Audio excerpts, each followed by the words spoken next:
Iran இருந்துட்டு எண்ணெய் கப்பல்கள் சீனாவுக்கு போகின்றன, மற்ற நாடுகளுக்கு போகின்றன. ஆனா இந்தியாவுக்கு வர முடியாது. ஏன்னா இந்தியா வந்துட்டு அமெரிக்காவுடைய உத்தரவுக்கு கட்டுப்பட்டு இயங்கக்கூடிய ஒரு அயலுறவு கொள்கையை கொண்டிருக்கிறது. ஒரு நாடு தனது நலத்தை முன்வைத்து இன்னொரு நாடுடன் உறவு கொள்கிறது, ஒப்பந்தங்கள் போடுகிறது, வர்த்தக ஒப்பந்தங்களை மேற்கொள்கிறது. அதுல இன்னொரு நாடு தலையிட்டு இல்ல அந்த நாட்டுக்கு எனக்கு பிரச்சனை, அதனால நீ வந்துட்டு அவனுடைய எந்த உறவு வச்சுக்கூடாது அப்படின்னு சொன்னா அப்படியே இந்தியா கேட்டு இப்படியெல்லாம் ஏதாவது வருமா? இப்படி வேற எந்த நாடாவது சைனாவுக்கு அந்த மாதிரி யாராவது எந்த நாடாவது தடை விதிக்க முடியுமா? ஒரு நார்த் கொரியா சவுத் கொரியாவுக்கு அந்த மாதிரி பண்ண முடியுமா? பாகிஸ்தானுக்கு முடியுமா? ஆனா இந்தியாவுக்கு முடியும். ஏன்னா நம்ம ஒரு அடிமை அரசை வைத்துக் கொண்டிருக்கிறோம். இவ்வளவுதான்.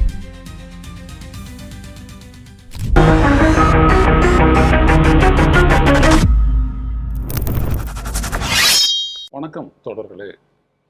ரூஸ்டர் செய்தியின் வாயிலாக இன்று மீண்டும் உங்களை சந்திப்பதில் பெருமகிழ்ச்சி அடைகின்றேன்.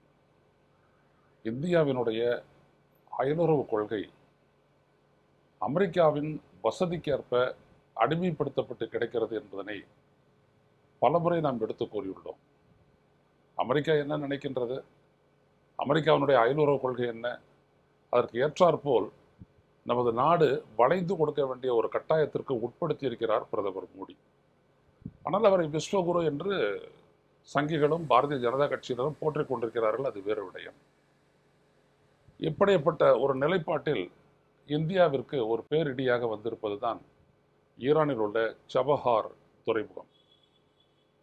சபஹார் துறைமுகம் என்பது இந்தியாவினுடைய மும்பைக்கும் ஈரானுக்கும் இடையிலான ஒரு குறுகிய தூரத்தில் அமைந்திருக்கக்கூடிய பாகிஸ்தானுடைய குவாதார் அந்த துறைமுகம் இருக்கிறது. அதை ஒட்டி அங்கே ஈரான்கிடம் கூட சபஹார் துறைமுகம் இருக்கிறது. அந்த ஜவஹர் துறைமுகத்திலிருந்து நாம் அதை டெவலப் பண்ணுறதுக்கான ஒரு ஒப்பந்தம் 2003 அப்பொழுது அடல் பிஹாரி வாஜ்பாய் இந்தியாவுடைய பிரதமராக இருந்தார், அப்பொழுது போடப்பட்டது. அதற்கு பிறகு ஒரு ட்ரைலேட்டரல் அக்ரிமெண்ட் வந்துட்டு மோடி அரசிடம் போடப்பட்டது. ஆனால் எதையுமே அந்த அந்த போர்ட்டை டெவலப் பண்ணி நீ யூஸ் பண்ணிக்க. இதுதான் ஈரானுக்கும் இந்தியாவிற்குமான ஒப்பந்தம்.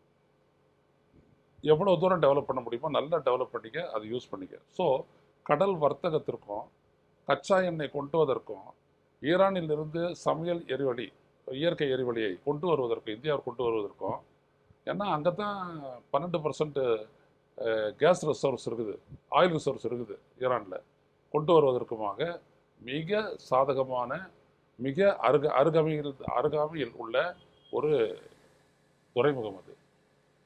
அந்த துறைமுகத்தை நாம் டெவலப் பண்ணிட்டு வந்த போது தான் அமெரிக்கா என்ன சொன்னால், ஈரான் வந்துட்டு அணு ஆயுதத்தை தயாரிக்கிறதுக்கு முற்பட்டிருக்காங்க, அந்த முயற்சியில் தீவிரமாக ஈடுபட்டிருக்கிறது அப்படின்னு சொல்லிட்டு அதற்கு எதிரான பொருளாதார தடைகளை எல்லாம் விதிக்க ஆரம்பித்தாங்க.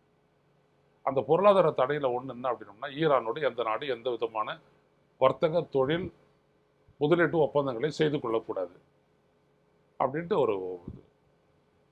ஸோ நம்ம தான் அமெரிக்காவை நம்பி இருக்கிறோமே, உடனே போச்சு.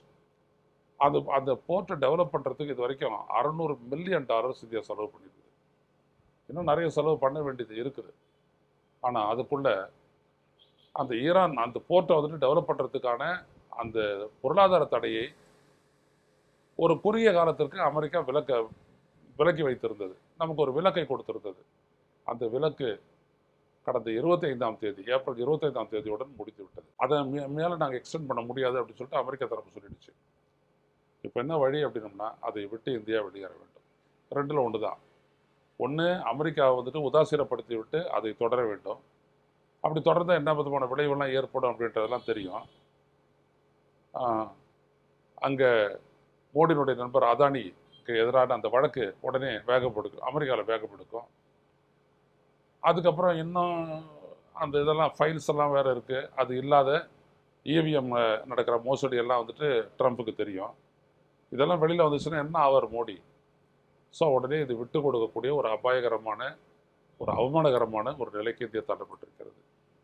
இந்த சபஹார் போர்ட் நீங்கள் பார்த்துட்டு இருக்கிறீங்க அந்த படத்தில், அவ்வளோ முக்கியத்துவம் வாய்ந்தது. இப்போ அயலுறவு கொள்கையில் இருக்கக்கூடிய இந்த சுதந்திரம், சாவரின் ஃபாரின் பாலிசி இல்லாததுனால இன்னைக்கு நம்ம வந்துட்டு இந்த கிரைசிஸை நம்ம வந்துட்டு ஃபேஸ் பண்ணுறோம்.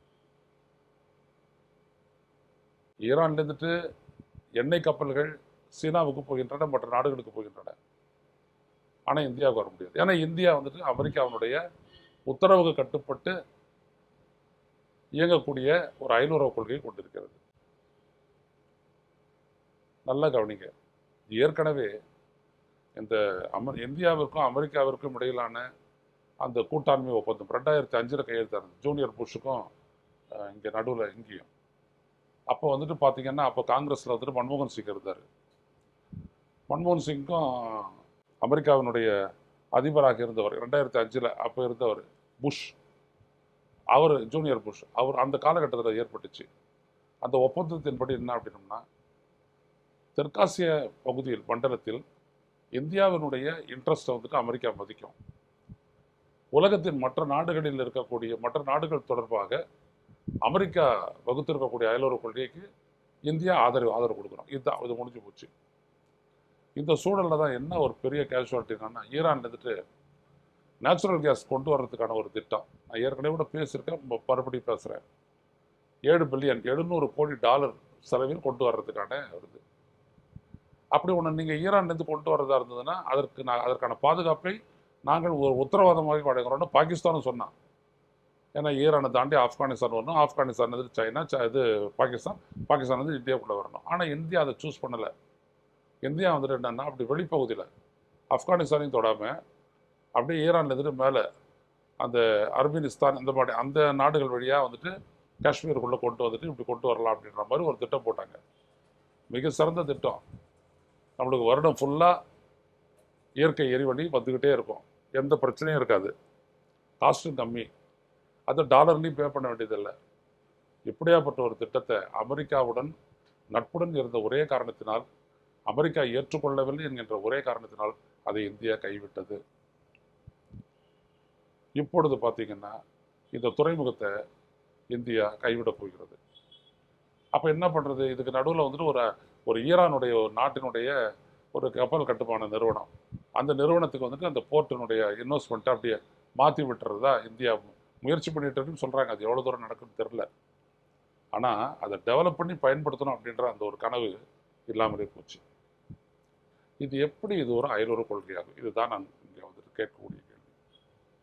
ஒரு நாடு தனது நலத்தை முன்வைத்து இன்னொரு நாடுடன் உறவு கொள்கிறது, ஒப்பந்தங்கள் போடுகிறது, வர்த்தக ஒப்பந்தங்களை மேற்கொள்கிறது.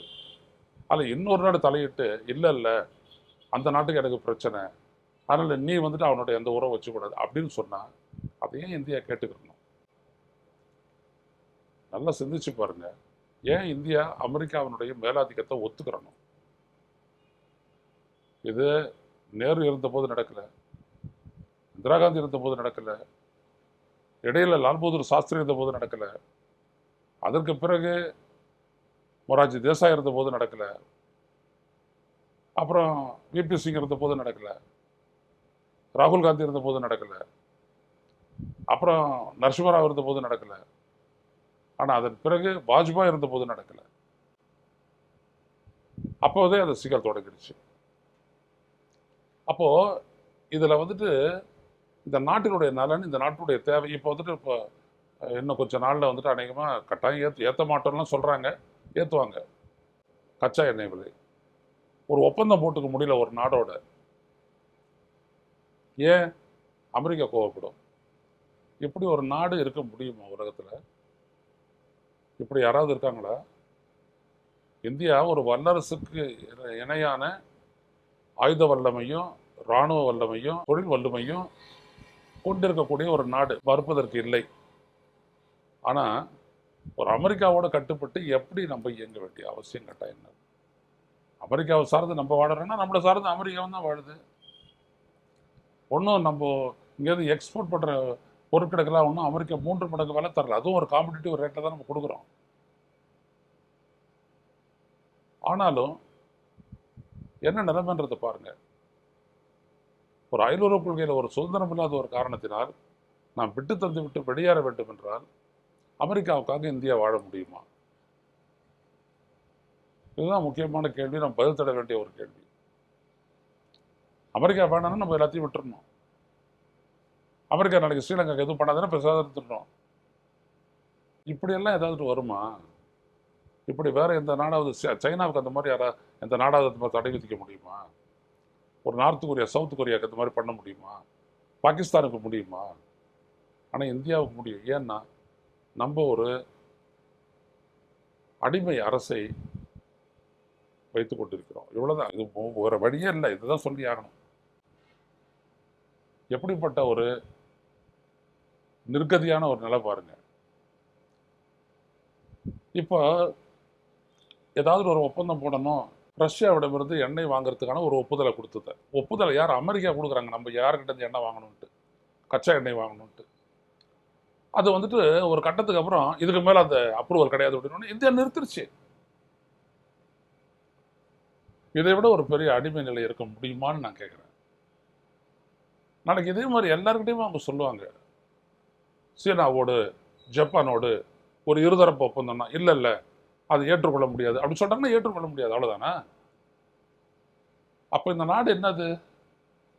ஒரு புதிய காலனித்துவத்தினுடைய அடிமை நாடாக ஆகிவிட்டது. நியோ கொலோனியலிசம் சொல்லுவாங்க. அப்படியாப்பட்ட ஒரு நாடு ஆயிடுச்சு இந்தியா. இதனுடைய விளைவு தான் அது. உன் மேல வந்துட்டு 50% வந்துட்டு உனக்கு டேரிஃப், இறக்குமதி தீர்வை என்று சொல்ல வேண்டியது. அதுக்கப்புறம் இந்தியா உடனே ஒரு வர்த்தக ஒப்பந்தத்தில் கையெழுத்து போட வேண்டியது. அது கையெழுத்து போட்ட உடனே சரி போ 18% அப்படின்னு சொல்ல வேண்டியது. இதெல்லாம் என்ன விதமான சுதந்திரம்? அடிமைத்தனத்தினுடைய உச்சபட்சத்தில் இந்தியா நிற்குது. ஆனால் இதை பற்றி ஊடகங்கள் பேசுறதில்லை, நாடாளுமன்றத்தில் விவாதத்துக்கு வந்தால் விடுறதில்லை. எப்படி இருக்குது பாருங்க அந்த நாட்டினுடைய உள் அடிமைத்தனம். அது அயல் அடிமைத்தனம், அயல் உறவுன்ற மாதிரி அயல் உள்நாட்டு உறவு. இதுலேயும் இதே மாதிரியான ஒரு அடிமைத்தனம். ஏற்றுக்கொள்ள முடிகிறதா இதை? எப்படி இதை மாற்றுவது? மோடி இருக்கிற வரைக்கும் முடியாது. மோடி எவ்வளோ காலம் இருப்பார்? இவிஎம் இருக்கிற வரைக்கும் இருப்பார். கடைசியில் வந்து இந்த அரசை மாற்ற வேணும். அதை இவிஎம் ஒழிக்கவும் முடியாது.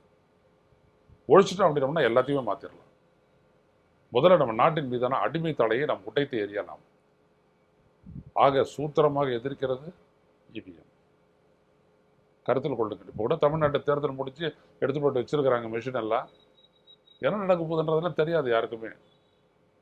வெளிநடக்கிற விஷயங்கள்லாம் பார்த்தீங்கன்னா இது ஏதோ அது சரியாக நடக்குது, இதெல்லாம் ஒன்றும் ஆகாது அப்படின்ற மாதிரி நம்ம நினைக்கிறோம், அவ்வளோதான்.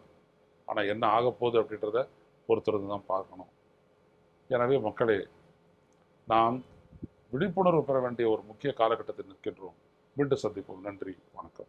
ஊடகம் கார்ப்பரேட் அரசியல்வாதிகளின் கைப்பாவையாக அடிமைகளாக இருந்தது போதும்.